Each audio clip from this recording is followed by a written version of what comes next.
오후 재판소 시간입니다. 오늘 사건은요.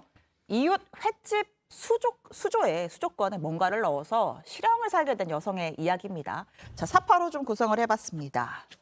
2020년이고요. 충남 태안군의 한 횟집인데 새벽 시간에 60대 여성이 주변을 살피면서 이 횟집 수조에 뭔가를 들이붓고 있어요.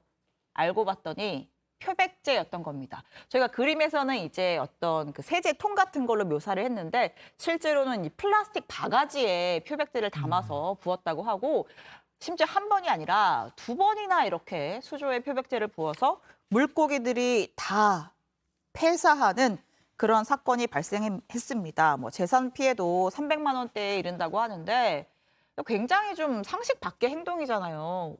형사님, 저 여성 왜 그랬을까요? 글쎄요. 네.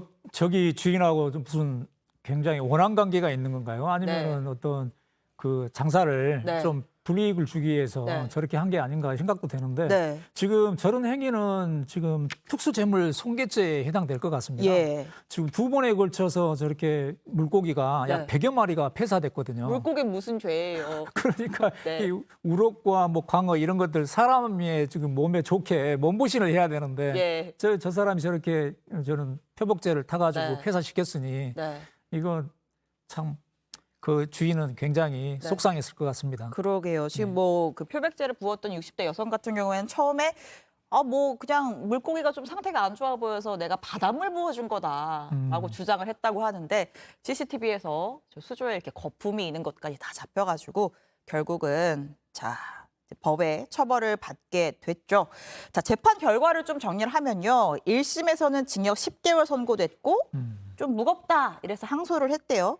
그래서 2심에서는 징역 6개월이 선고가 됐습니다. 좀 감형은 됐지만 어쨌든 뭐 실형이 선고됐다는 점에서 가볍게 본 건 아니다 이런 생각이 드는데요.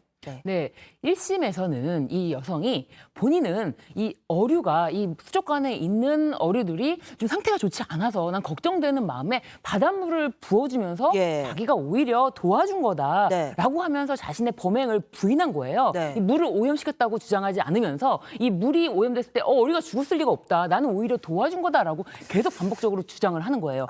그런데 이 말씀하신 것처럼 CCTV를 통해서 확인해 보면서 네. 이것은 바닷물이 반응하는 것이 아니고 네. 이것을 수조에 있는 물을 오염시키고 있는 것, 거품이 보글보글 나면서 예. 그 즉시 수조에 있는 어류들이 막 폐사하는 그런 것을 다 밝혀내자 항소심에 이르러서 네. 자신의 범행을 그제서야 인정하면서 내가 범행을 저지른 게 맞다라고 네. 하면서 자신의 범행을 인정하고 그 피해 금액인 360만 원을 공탁을 해서 이 항소심에서는 범행을 인정한 사람과 범행을 철저하게 부인하는 사람을 별도로 보거든요.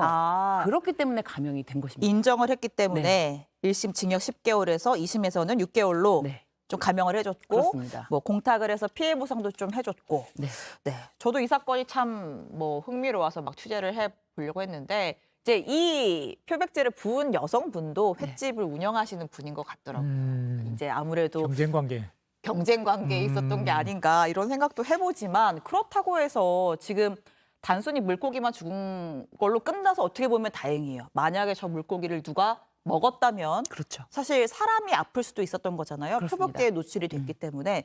근데 만약에 그렇게 사람한테까지 피해가 이어졌을 경우에는 처벌이 더 가중되겠죠, 당연히. 그렇습니다. 예. 과거에 기억나실지 모르겠지만 그 칫솔에 네. 그 표백제를 묻혀서 남편을 살해하려고 했다. 그래서 남편이 이거 살인 미수다. 나를 죽이려고 했다라고 해서 네. 이제 고소를 했던 사건이 있었고 그게 이제 얼마 전에 판결이 났는데 네. 그 사건에서 이제 특수상해 미수죄로 처벌을 받았습니다. 그렇기 때문에 이렇게 표백제 인체에 이게 치명적인 거 아닙니까? 사실은 이런 표백제로 인해서 사실 뭐 호흡기에 들어갈 경우에 인체에 굉장히 치명상을 입을 수 있기 때문에 이런 거를 만약에 먹었다 그럴 경우에 상해가 일어났다 이런 인과관계가 입증이 되면은 이거는 특수상해죄가 되겠습니다. 까지 더 큰 처벌을 받을 수도 있었다. 네.